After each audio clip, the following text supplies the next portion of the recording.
আজকে যারা মাধ্যমিক পরীক্ষা দিয়েছো ভূগোল, আজকে যারা মাধ্যমিক ভূগোল পরীক্ষা দিয়েছো, ভূগোল পরীক্ষার কোশ্চেনটি হাতে রাখো, হাতে রাখো। আমি সঙ্গে সঙ্গে তোমাদের প্রত্যেকটি উত্তর বলে দিচ্ছি, তোমরা মিলিয়ে নাও এবং কে কত পেয়েছো কমেন্ট করবে। চলো দেখে নাও যাক। দেখো এখানে রয়েছে, প্রথমেই রয়েছে বিভাগ ক। এই ক বিভাগের মধ্যে রয়েছে দেখো এমসিকিউ। এই এমসিকিউ এর উত্তরগুলো তোমরা একবার মিলিয়ে নাও, একবার মিলিয়ে নাও। দেখো একটি প্রথম কোয়েশ্চেন, একটি বহির্জাত প্রক্রিয়ার উদাহরণ কি? দেখো একটি বহির্জাত প্রক্রিয়া মানে বাইরের, বাইরের মানে এখানে হবে আবহাওয়া বিকার, আবহাওয়া বিকার ইজ দ্য কারেক্ট আনসার। ওকে, এরপরে তোমাদের রয়েছে দেখো সেকেন্ড কোয়েশ্চেন, বলা হয়েছে পার্বত্য পার্বত্য হিমবাহের শীর্ষদেশে হিমবাহ এবং পর্বতের মধ্যে যে সংকীর্ণ এবং গভীর ফাটল থাকে তাকে কি বলে? এটা কিন্তু হবে অবশ্যই বাকস্রুন, এটা কিন্তু হবে অবশ্যই বাকস্রুন। ঠিক আছে, তোমরা জানো কিন্তু বাকস্রুন, এটা হবে কিন্তু বাকস্রুন। ঠিক আছে, আর এটা কিন্তু ক্রেভাস, এটা ক্রেভাস, এটা বাকস্রুন। উত্তর কিন্তু হবে অপশন কিন্তু হবে ক। এরপরে চলো তোমাদের রয়েছে, দেখো তোমাদের দেখিয়ে দিচ্ছি, দেখো তোমাদের রয়েছে তিনের কি আছে? দেখো বায়ুমণ্ডলের যে স্তরে আবহাওয়া এবং গোলযোগ দেখা যায় সেই স্তরটির নাম কি? সেটি কিন্তু অবশ্যই অবশ্যই কিন্তু ট্রপোস্ফিয়ার। এই ট্রপোস্ফিয়ারে যত ঝামেলা, যত ঝঞ্ঝা, যত বজ্রবিদ্যুৎ সহ বৃষ্টিপাত সংঘটিত হয়, তার মানে এটাকে বলে ক্ষুব্ধ মণ্ডল বা গোলযোগ মণ্ডল। উত্তর কিন্তু হবে তোমার কিন্তু ট্রপোস্ফিয়ার, যেটা আমরা বসে আছি। এরপরে রয়েছে চারে, বৈপরীত্য উত্তর সংঘটিত হয়। দেখো সংঘটিত হয় কখন? মানে উচ্চতা, দেখো উচ্চতা, এটা কিন্তু উত্তর কিন্তু ঠিকই আছে এখানে। উচ্চতা বৃদ্ধিতে উষ্ণতা কিন্তু বৃদ্ধি পায়, মানে উচ্চতা আমরা জানি উচ্চতা বৃদ্ধির সঙ্গে সঙ্গে উষ্ণতা কমে যায়, কিন্তু বৈপরীত্য উষ্ণতার ক্ষেত্রে কিন্তু সম্পূর্ণ আলাদা। উত্তর কিন্তু হবে ক ইজ দ্য কারেক্ট আনসার। যারা করেছো তারা কিন্তু 1+ লিখে নাও। এরপরে রয়েছে দেখো পাঁচে, ভূপৃষ্ঠের কোনো একটি স্থানের জোয়ারের সঙ্গে ভাটার মধ্যে সময়ের ব্যবধান কত? দেখো জোয়ারের সঙ্গে ভাটার মধ্যে সময়ের ব্যবধান কিন্তু খ ইজ দ্য কারেক্ট আনসার, 6 ঘন্টা 13 মিনিট। ঠিক আছে, বাকি একটাও কিন্তু হবে না। এরপরে রয়েছে তোমাদের দেখো ছয়ে, ছয়ে কি বলা হয়েছে? দেখো সমুদ্রে যে স্থানে উষ্ণ এবং শীতল সমুদ্র স্রোত কি হয়? শীতল সমুদ্র স্রোত মিলন ঘটে, তো সেই স্থানকে কি বলে বা সেখানে কি সৃষ্টি হয়? দেখো সেখানে কিন্তু সৃষ্টি হয় হিম প্রাচীর বা হিমপ্রাচীর। ঠিক আছে, সমুদ্রের উষ্ণ স্রোত এবং শীতল স্রোতের, ঠিক আছে, শীতল স্রোত এবং উষ্ণ স্রোতের মিলনস্থলে কিন্তু একটি প্রাচীর সৃষ্টি হয়, তার নাম কিন্তু হিম প্রাচীর বা হিমপ্রাচীর। উত্তর কিন্তু হবে অপশন গ ইজ দ্য কারেক্ট আনসার। এরপরে রয়েছে দেখে নাও সাথে, সাথে বলা হয়েছে বিষাক্ত নয় এমন একটি বজ্র পদার্থের নাম কি? বিষাক্ত নয় মানে এখানে কিন্তু ধানের খোসা, ধানের খোসা কিন্তু বিষাক্ত বজ্র পদার্থ নয়, তার মানে তোমরা ক করে নাও। এরপরে রয়েছে দেখে নাও তোমাদের আটে, ভারতের উত্তরে পার্বত্য অঞ্চলে অবস্থিত লবণাক্ত জলের একটি হ্রদের নাম কি? উত্তর কিন্তু হবে এখানে জম্মু কাশ্মীরের মানে লাদাখে কিন্তু প্যাংগং হ্রদ, লাদাখের একটি প্যাংগং হ্রদ, একটি লবণাক্ত হ্রদ। ঠিক আছে, এরপরে রয়েছে তোমাদের নয়ে বলা হয়েছে ভারতের একটি বৃষ্টি ছায়া অঞ্চলের নাম কি? এখানে উত্তর কিন্তু হবে ক is the correct answer, Shillong. Shillong কিন্তু একটি বৃষ্টি ছায়া অঞ্চল।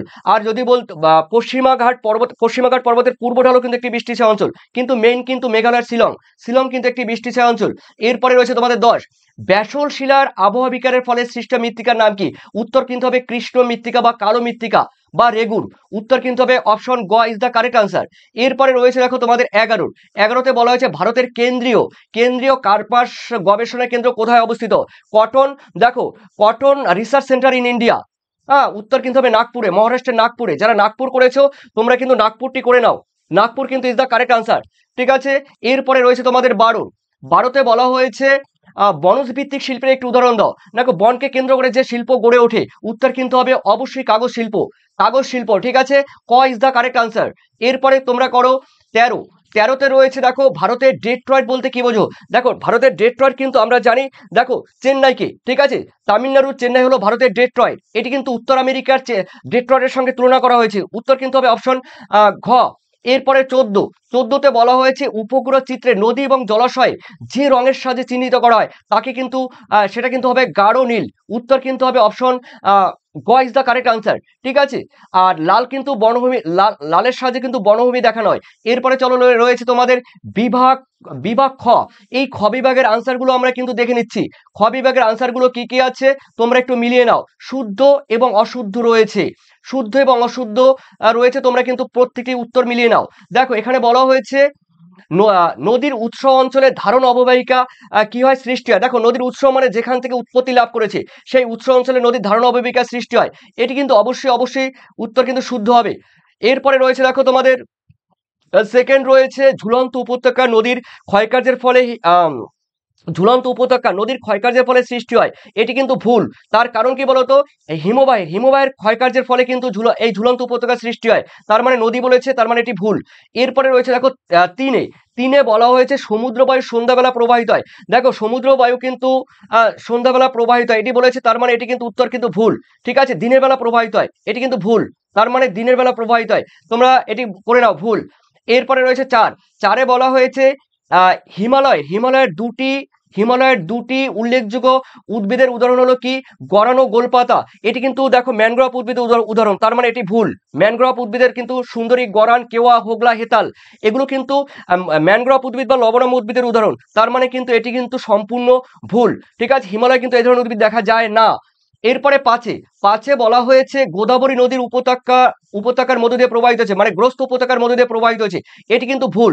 দেখো গোদাবরী নদী কিন্তু গ্রস্ত উপত্যকার মধ্য দিয়ে প্রবাহিত হয়নি, কিন্তু এটি ভারতের বিশাল একটা উপত্যকা, কিন্তু এই উপত্যকা কিন্তু নয়, গ্রস্ত উপত্যকা নয়। যদি থাকতো নর্মদা, তাপ্তি, ঠিক আছে, নর্মদা কিংবা তাপ্তি থাকতো তাহলে কিন্তু হতো তাপ্তি। ঠিক আছে, নর্মদা তাপ্তি থাকলে কিন্তু হতো, এখানে কিন্তু তোমাদের উত্তর কিন্তু ভুল, রং। ঠিক আছে, তার মানে ক্রস চিহ্ন দিয়ে দিলাম। এরপরে রয়েছে আর্সেনিক একটি বিষাক্ত বজ্র পদার্থ। দেখো আর্সেনিক একটি অবশ্যই বিষাক্ত। ঠিক আছে, তোমরা যেন হাতের তালুতে ছাপ পড়ে, কালো কালো ছোপ ছোপ মানে ছাপ পড়ে। ঠিক আছে, আর বলা যায় যে ব্ল্যাক ফুট ডিজিজ, যেটাকে বলা হয় ব্ল্যাক ফুট ডিজিজ। ওকে, তার মানে উত্তর কিন্তু এটি বজ্র বলেছে, মানে বিষাক্ত, এটি কিন্তু শুদ্ধ। এরপরে রয়েছে ভারত থেকে প্রেরিত প্রথম কৃত্রিম উপগ্রহ অ্যাপেলো। এটা কি উত্তর কি হবে? এটি উত্তর কি অ্যাপেলো হবে? না, কখনোই না, নেভার। দেখো এটির কিন্তু উত্তর হবে আর্যভট্ট হলে ঠিক ছিল, আর্যভট্ট হলে উত্তর কিন্তু সঠিক হতো, তার মানে কিন্তু তোমাদের কিন্তু এটি উত্তর সঠিক নয়। এরপরে তোমরা মিলিয়ে নাও। দেখো এখানে দুয়ে শূন্যস্থান পূরণ করো কি বলেছে দেখো, এই শূন্যস্থান পূরণ দেখো একদম তোমরা কিন্তু সবাই পারবে, সবাই কিন্তু এই শূন্যস্থানগুলো পারবে। আর তাও আমি বলে দিচ্ছি, তোমরা মিলিয়ে নাও। দেখো প্রপাতকূপ বা ইংলিশে বলা হয় প্লান্স পুল সৃষ্টি হয় ড্যাশের পাদদেশে। দেখো এটি কিন্তু হবে জলপ্রপাতের পাদদেশে, জলপ্রপাতের প্রপাতের জলপ্রপাতের পাদদেশে। ঠিক আছে, পাদদেশে, উত্তর কিন্তু হবে এটি। এরপরে দেখো এরপরে রয়েছে তোমাদের দুয়ে বলা হয়েছে জলপ্রবাহ ও সমুদ্র স্রোত বিক্ষিপ্ত হয়। দেখো কিসের জন্য এটি বিক্ষিপ্ত হয়, সমুদ্রের মানে সমুদ্র স্রোত এবং সমুদ্রের বায়ু কিসের জন্য বিক্ষিপ্ত হয়, এটি কিন্তু অবশ্যই হবে কোরিওলিস বল বা কোরিওলিস ফোর্স। দেখো কোরিওলিস আমি বলে দিচ্ছি, দেখো কোরিও কোরিও কোরিওলিস। ঠিক আছে, কোরিওলিস বল বা কোরিওলিস শক্তি এখানে দেওয়া আছে, এটা হবে উত্তর। এরপরে রয়েছে তিনের নিরক্ষীয় অঞ্চলে ড্যাশ ধরনের বৃষ্টিপাত হয়। দেখো নিরক্ষীয় অঞ্চলে কিন্তু পরিচলন বৃষ্টিপাত হয়, তোমরা সবাই জানো পরিচলন, এই পরিচলন বৃষ্টিপাত এটি কিন্তু 3টা থেকে 4টের দিকে। এরপরে রয়েছে দেখো তোমাদের চারে শীতল ড্যাশ স্রোতের প্রভাবে নিউ ফাউন্ডল্যান্ড অঞ্চলে শীতকালে তুষারপাত হয়। দেখো কোন স্রোতের প্রভাবে, নিউ ফাউন্ডল্যান্ড মানে উত্তর আমেরিকার পূর্ব উপকূলে নিউ ফাউন্ডল্যান্ড। ঠিক আছে, তো এখানে হবে কিন্তু অবশ্যই কোন স্রোতের প্রভাবে শীতকালে তুষারপাত হয়, এটি কিন্তু হবে ল্যাব্রাডর স্রোত। ঠিক আছে, আমি লিখে দিচ্ছি, দেখো ল্যাব্রাডর স্রোত এই ল্যাব্রাডর স্রোতের প্রভাবে কিন্তু এটা হয়। এরপরে রয়েছে তোমাদের পাঁচে ব্যবহৃত ইনজেকশন সিরিঞ্জ কোন ধরনের বজ্র পদার্থ। দেখো ব্যবহৃত যে ইনজেকশন রয়েছে, সিরিঞ্জ রয়েছে, তোমরা জানো সেগুলো প্লাস্টিক দিয়ে তৈরি করা হয়, অবশ্যই সেগুলো কিন্তু তোমাদের হবে জৈব অভঙ্গুর। আমি লিখে দিচ্ছি, দেখো জৈব অভঙ্গুর, জৈব অভঙ্গুর মানে এগুলো কিন্তু মাটির সঙ্গে মেশে না, তাই জৈব অভঙ্গুর বজ্র পদার্থ। এরপরে রয়েছে দেখো ছয়ে কি বলেছে, ন্যাপথা কোন শিল্পের কাঁচামাল, ন্যাপথা কিন্তু অবশ্যই পেট্রোকেমিক্যাল শিল্পের কাঁচামাল, তার মানে রাসায়নিক শিল্পের কাঁচামাল। আমি বলে দিচ্ছি, দেখো পেট্রো রসায়ন, আমি এখানে লিখে দিচ্ছি পেট্রো টরাফলায় ওকার পেট্রো, দেখো রসায়ন, পেট্রো রসায়ন শিল্পের কাঁচামাল, অথবা পেট্রোকেমিক্যাল শিল্পের কাঁচামাল হলো তোমার এই ন্যাপথা। ঠিক আছে, এরপরে রয়েছে দেখো তোমাদের সাথে কোশ্চেনটি খুব সোজা দিয়েছে, দেখো খুব সোজা দিয়েছে, 2011 সালের আদমশুমারি অনুসারে ভারতের সর্বনিম্ন জনঘনত্ব রাজ্য কোনটি, সর্বনিম্ন বলেছে, তার মানে এপি, অরুণাচল প্রদেশ, এপি। ঠিক আছে, তোমরা যারা করছো এখানে কিন্তু এপি করে নেবে, Arunachal Pradesh is the correct answer. প্রত্যেক বর্গ কিলোমিটারে কিন্তু 17 জন। ঠিক আছে, অরুণাচল প্রদেশ, অরুণাচল দেখো অরুণাচল প্রদেশ, হাতের লেখাটা একটু খারাপ হলো, দেখো প্রদেশ, Arunachal Pradesh is the correct answer. এরপরে তোমরা দেখে নাও রয়েছে তিনের তিন একটি বা দুটি শব্দের উত্তর দাও, যে কোনো 6টি প্রশ্নের উত্তর দিতে হবে। এখানে রয়েছে দেখো তোমাদের দেখো এসসিকিউর মধ্যে তোমরা বলতে পারো শর্ট টাইপ কোশ্চেন, চুনাপাথর যুক্ত অঞ্চলে নদীর ক্ষয়কার্যের ফলে যে কোন ক্ষয়কার্যে কোন প্রক্রিয়ায় প্রাধান্য দেখা যায়। দেখো চুনাপাথর অঞ্চলে নদীর ক্ষয়কার্যের কোন প্রক্রিয়ার প্রাধান্য দেখা যায়, অবশ্যই রাসায়নিক প্রক্রিয়ায়। দেখো রাসায়নিক প্রক্রিয়ায় ক্ষয়কার্যের প্রাধান্য দেখা যায়, রাসায়নিক প্রক্রিয়ায়। দেখো চুনাপাথর অঞ্চলে নদীর ক্ষয়কার্য, ঠিক আছে, রাসায়নিক প্রক্রিয়ায় কিন্তু প্রাধান্য দেখা যায়, ঠিক আছে, বা দ্রবণ, এখানে বলতে পারো দ্রবণ, মনে থাকবে দ্রবণ প্রক্রিয়া ক্ষয়কার্য দেখা যায়। ওকে, এরপরে দেখে নাও দুইয়ে বলা হয়েছে বায়ুমণ্ডলের কোন স্তরে মেরু প্রবাহ দেখা যায়, নিশ্চয়ই আয়োনোস্ফিয়ার। দেখো এই আয়োনোস্ফিয়ার আমি লিখে দিচ্ছি, দেখো লিখে দিচ্ছি আয়োনোস্ফিয়ার। আয়োনোস্ফিয়ারে কি হয় বলতো, বায়ুমণ্ডলের সব থেকে মেরু প্রবাহ সব থেকে বেশি দেখা যায়, তার মানে মেরু প্রবাহ সৃষ্টি হয় আর কি। ওকে, মনে থাকবে। এরপরে রয়েছে তিনে চলো দেখে নিচ্ছি কোন সাগরে ঋতু পরিবর্তনের সঙ্গে সঙ্গে সমুদ্র স্রোত সৃষ্টি হয়। একমাত্র পৃথিবীর মধ্যে ভারতবর্ষ মানে যতগুলো মহাসাগর আছে 5টি মহাসাগরের মধ্যে কেবলমাত্র ভারত মহাসাগরে, দেখো ভারত মহাসাগরের ভারত এই ভারত মহাসাগরে কেবলমাত্র মৌসুমী বায়ুর জন্য কি হয়, সমুদ্র স্রোত সৃষ্টি হয় এবং বিক্ষেপ ঘটে। এরপরে রয়েছে দেখো 4 কর্ণাটকের ব্যবচ্ছিন্ন মালভূমির নাম কি। দেখো এই কোশ্চেনে আমাকে কমেন্ট সেকশনে কিন্তু তোমরা কমেন্ট করে জানিয়ে দেবে প্রিয় শিক্ষার্থীরা, তোমরা কে কোনটি করেছো অবশ্যই আমাকে জানিয়ে দেবে। দেখো হ্যাঁ, এই কর্ণাটকের ব্যবচ্ছিন্ন মালভূমির নাম কি, এটা আমাকে কিন্তু অবশ্যই কমেন্ট সেকশনে কমেন্ট করে জানিয়ে দেবে। এরপরে রয়েছে দেখো তোমাদের, এটি কিন্তু তোমাদের কমেন্টের জন্য রাখলাম, দেখবো কে কিভাবে করেছে, অবশ্যই আমি কমেন্টের উত্তর দেবো। দেখো কোন শক্তিশালী ক্রান্তীয় ঘূর্ণিঝড়ের প্রভাবে 2020 সালে দক্ষিণবঙ্গে কি ক্ষতিগ্রস্ত হয়। দেখো এটি কোন ঘূর্ণিঝড়ের ফলে, তোমরা অবশ্যই যারা আছো এই মুহূর্তে লাইভে আমাকে একটু কমেন্ট করে জানিয়ে দাও কোন শক্তিশালী ক্রান্তীয় ঘূর্ণিঝড়ের প্রভাবে 2020 সালের দক্ষিণবঙ্গে ক্ষতিগ্রস্ত হয়। আমাকে একটু কমেন্ট সেকশনে কমেন্ট করে জানিয়ে দাও যারা এই মুহূর্তে লাইনে আছো। জানিয়েছো, তোমরা একটু কমেন্ট করো, চটজলদি আমাকে একটু কমেন্ট করো, দেখে নিচ্ছে, একটু কমেন্ট করো যারা এই মুহূর্তে লাইনে আছো। তোমরা এই মুহূর্তে যারা লাইনে আছো আমাকে একটু কমেন্ট করো, এই কোশ্চেনে তোমরা উত্তর কি দিয়েছো। এই যে 5-এ বলা হয়েছে চটজলদি, ভেরি গুড, গেমিং বলছে gaming with cat, very good, তুমি বলছো আমফান, থ্যাংক ইউ। ঠিক আছে, তোমাদের কিন্তু উত্তরে এটি কিন্তু সঠিক হয়েছে, 2020 সালে আমফান, আমফান, ঠিক আছে, Amphan is the correct answer. এরপরে রয়েছে দেখো 6-এ শ্বাসমূল কোন জলবায়ু কোন জাতীয় উদ্ভিদের বৈশিষ্ট্য। দেখো শ্বাসমূল, ঠেসমূল এগুলো কিন্তু লবণাম্বু। আমি বলে দিচ্ছি, দেখো তোমরা ঘাবড়াবে না, আমি বলে দিচ্ছি, দেখে নাও, লবণাম্বু লবণাম্বু লবণাম্বু উদ্ভিদ, কিংবা বলতে পারো ম্যানগ্রোভ উদ্ভিদ। এই ম্যানগ্রোভ উদ্ভিদ বা লবণাম্বু উদ্ভিদে কিন্তু দেখো, বা হ্যালোফাইট উদ্ভিদ, এই ধরনের উদ্ভিদের কিন্তু শ্বাসমূল দেখা যায়। ওকে, তো এই জাতীয় উদ্ভিদের তোমরা কোন জাতীয় উদ্ভিদের একটি বৈশিষ্ট্য বললাম। এরপরে রয়েছে তোমাদের সাথে, একটি খনিজ তেল ও স্বাভাবিক গ্যাস বহনকারী পরিবহনের উপযোগী মাধ্যম কি। উত্তর কিন্তু হবে পাইপলাইন। দেখো এই পাইপলাইনের মাধ্যমে কিন্তু এটি করা হয়, ঠিক আছে। ওকে, এরপরে তোমাদের রয়েছে, দেখো দেখে নাও 8-এ বলা হয়েছে ভূবৈচিত্র্য সূচক মানচিত্রে যে কাল্পনিক রেখার সাহায্যে ভূমির উচ্চতা দেখানো হয় তার নাম কি। দেখো সেটি কিন্তু হবে অবশ্যই সমোন্নতি রেখা, ঠিক আছে, সমোন্নতি রেখা আমি বলে দিচ্ছি, দেখো সমোন্নতি রেখা, ঠিক আছে, সমোন্নতি রেখা ইজ দ্য কারেক্ট আনসার, ঠিক আছে, কন্ট্রোল ইন্টারভেল। এরপরে রয়েছে দেখো তোমাদের বাম দিকের সঙ্গে ডান দিক মেলাতে হবে, তোমরা দেখে নাও প্রিয় শিক্ষার্থীরা, তোমরা বাম দিকের সঙ্গে ডান দিক মেলাও, বাম দিকের সঙ্গে তোমরা ডান দিকে একটু মেলাতে থাকো, আমি দেখে নিচ্ছি, তোমরা বাম দিকের সঙ্গে ডান দিক মেলাও। দেখো এখানে রয়েছে বাম দিক, দেখো বলা হয়েছে একে বলা হয়েছে কাশ্মীর উপত্যকা কি। দেখো কাশ্মীর উপত্যকা কিন্তু একটি কাশ্মীর উপত্যকা, এটি জাফরান চাষ হয়, তার মানে জম্মু কাশ্মীর, উত্তর কিন্তু সঠিক। লুনি নদী রাজস্থানের মধ্যে দিয়ে প্রবাহিত হয়েছে, একটি অন্তর্বাহিনী নদী। আর রোডোডেন্ড্রন এক ধরনের কিন্তু আলপীয় উদ্ভিদ, উত্তর কিন্তু হবে অবশ্যই আলপীয় উদ্ভিদ, ঠিক আছে। এরপরে সালেম একটি সংকর ইস্পাত উৎপাদন কেন্দ্র, উত্তর কিন্তু হবে সালেম, ঠিক আছে, হয়ে গেল। তো এরপরে তোমাদের রয়েছে দেখো 2 মার্কসের কোয়েশ্চেন, অগ্নিভবন কাকে বলে? আবহাওয়া বিকার, ক্ষয়ীভবন ইত্যাদি সম্মিলিত প্রভাবে ভূগর্ভের শিলা যখন উন্মুক্ত হয়ে যায় তখন তাকে অগ্নিভবন বলে। কার্যকারী সৌর বিকিরণ বলতে কি বোঝো? দেখো 66%, ঠিক আছে, বলতে গেলে টাইম লাগবে। আপেক্ষিক আর্দ্রতা কাকে বলে? তোমরা জানো এই কোশ্চেনটি। অ্যাপোজি জোয়ার কাকে বলে? দেখো অ্যাপোজি জোয়ার তার মানে সূর্য এবং চন্দ্রের মধ্যে দূরত্ব যখন সর্বাধিক থাকে, সূর্য এবং চন্দ্রের মধ্যে দূরত্ব যখন সর্বাধিক থাকে তখন তাকে অ্যাপোজি জোয়ার বলে, মানে যে জোয়ার সংঘটিত হয় তাকে অ্যাপোজি জোয়ার বলে। এই অ্যাপোজি, ঠিক আছে, সূর্য এবং চন্দ্রের মধ্যে দূরত্ব বেশি থাকলে কিন্তু অ্যাপোজি জোয়ার হয়।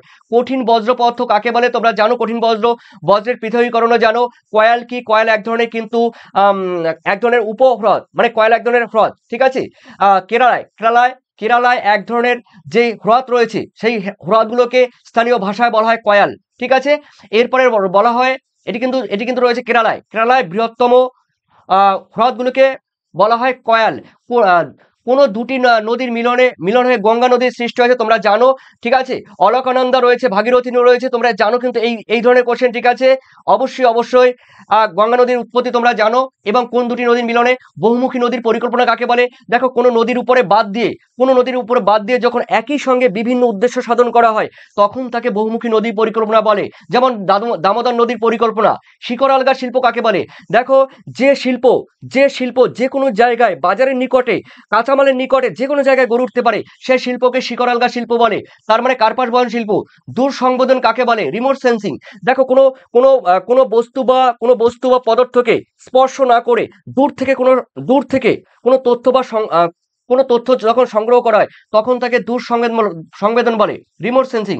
আবার বলে দিচ্ছি, কোনো বস্তু বা পদার্থকে স্পর্শ না করে দূর থেকে সেই বস্তু বা পদার্থ সম্পর্কে যখন তথ্য সংগ্রহ করা হয় তখন তাকে রিমোট সেন্সিং বা দূর সংবেদন বলে।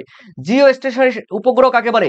দেখো যে ধরনের উপগ্রহ 36,000 কিলোমিটার উপরে পশ্চিম থেকে পূর্ব দিকে কি করে পৃথিবীর ঘোরার সাপেক্ষে, পশ্চিম থেকে পূর্ব দিকে পৃথিবীর ঘোরার সাপেক্ষে যে উপগ্রহ কি বেষ্টন করে পৃথিবীকে, তখন সেই ধরনের উপগ্রহকে বলা হয় জিও স্টেশনারি উপগ্রহ বা ভূ সমলয় উপগ্রহ।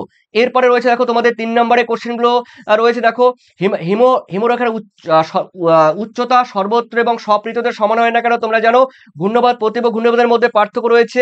এই কোশ্চেনগুলো জৈব ভঙ্গুর অভঙ্গুর আমার সব সাজেশন পড়েছে, যারা আমার সাজেশন পড়েছে সব সাজেশন পড়েছে, আমার ভিডিও দেখে এসো, তাহলেই তোমরা বুঝতে পারবে। মৃত্তিকা সংরক্ষণের 3টি পদ্ধতি আমার সাজেশনে পড়েছে, এগুলো সব সাজেশনে পড়েছে, তোমরা দেখে আসতে পারো। ভূবৈচিত্র্য সূচক মানচিত্র, উপগ্রহ মানচিত্রের মধ্যে পার্থক্য সাজেশনে আছে। উপগ্রহ চিত্র মানচিত্র ব্যবহৃত 3 ধরনের স্কেলের উল্লেখ করো, সাজেশনে দিয়েছি। এরপরে রয়েছে দেখো বায়ুর ক্ষয়কার্যের ফলে 3টি ভূমির প্রাধান্য উল্লেখ করো। এরপরে রয়েছে পৃথিবীর পৃষ্ঠে বিশ্ব উষ্ণায়নের প্রভাবগুলো আলোচনা করো, মানে গ্লোবাল ওয়ার্মিং। তারপরে রয়েছে ভূমধ্যসাগরীয় জলবায়ু অঞ্চলে দেখো প্রধান বৈশিষ্ট্যগুলো উল্লেখ করো। তারপরে সমুদ্র স্রোতের 5টি প্রধান কারণ উল্লেখ করো। এগুলো কিন্তু এই কোশ্চেন কিন্তু আমি দিয়েছি, ঠিক আছে। আর গ্লোবাল ওয়ার্মিংও রয়েছে এক্সট্রা কোশ্চেনে, ঠিক আছে। এরপরে রয়েছে দেখো তোমাদের 5-এ ভারতীয় এই কোশ্চেনগুলো তোমরা দেখে নাও, ঠিক আছে। এই কোশ্চেনগুলো তোমরা দেখে নাও, এগুলো কিন্তু ব্রড কোশ্চেন। ইক্ষু আমি বলেছি ইক্ষু দেবে, দেখো ইক্ষু দিয়েছি, ওকে। এরপরে রয়েছে দেখো তোমাদের এই কোশ্চেনগুলো, এগুলো কিন্তু 5 নম্বরের কোশ্চেন। পশ্চিম ভারতে কার্পাস বহন শিল্প গড়ে ওঠার কারণ কি? পরিবহন ব্যবস্থার গুরুত্ব কি? তোমরা এই কোশ্চেনগুলো দেখে নাও। এরপরে আমি তোমাদের কিন্তু কালকে আমি এই ম্যাপ পয়েন্টিং গুলো করেছিলাম। মেঘালয় মালভূমি, মালাবার উপকূল, নর্মদা নদী, তারপর শীতকালে মৌসুমী বৃষ্টিপাতযুক্ত অঞ্চল, একটি লবণাক্ত মৃত্তিকার উদাহরণ। দেখো একটি লবণাক্ত মৃত্তিকার অঞ্চল তোমরা বদ্বীপ অঞ্চল দেখাতে পারো। এরপরে ভারতের কেন্দ্রীয় বনভূমি গবেষণা কেন্দ্র, দেখো এটি রয়েছে দেরাদুনে। এরপরে রয়েছে দেখো পূর্ব ভারতে একটি চা উৎপাদক অঞ্চল অসম। কালকে দেখিয়েছি উত্তর ভারতে একটি মোটর গাড়ি নির্মাণ কেন্দ্র শিল্প উত্তর ভারতে রয়েছে, তোমরা জানো গুরগাঁও রয়েছে। এরপরে গুরগাঁও হরিয়ানার। পূর্ব ভারতে একটি স্বাভাবিক বন্দর তোমরা বলতে পারো, দেখো পূর্ব ভারতের বিশাখাপত্তনম, ঠিক আছে, কান্ডালা, ঠিক আছে, তোমরা জানো কিন্তু কান্ডালা, ওকে। এরপরে রয়েছে তোমাদের কোথায়? দেখো এরপরে রয়েছে দৃষ্টিহীনদের পরীক্ষার জন্য। প্রিয় শিক্ষার্থী, এই ছিল তোমাদের গুরুত্বপূর্ণ একটি আজকের পরীক্ষার প্রশ্নপত্রটি আমি সম্পূর্ণ তোমাদের সামনে উপস্থাপন করে দিলাম। অবশ্যই তোমাদের মতামত কিন্তু আমাকে কমেন্ট সেকশনে তোমরা কিন্তু কমেন্ট করে জানিও। তোমাদের অবশ্যই সবাইকে ধন্যবাদ।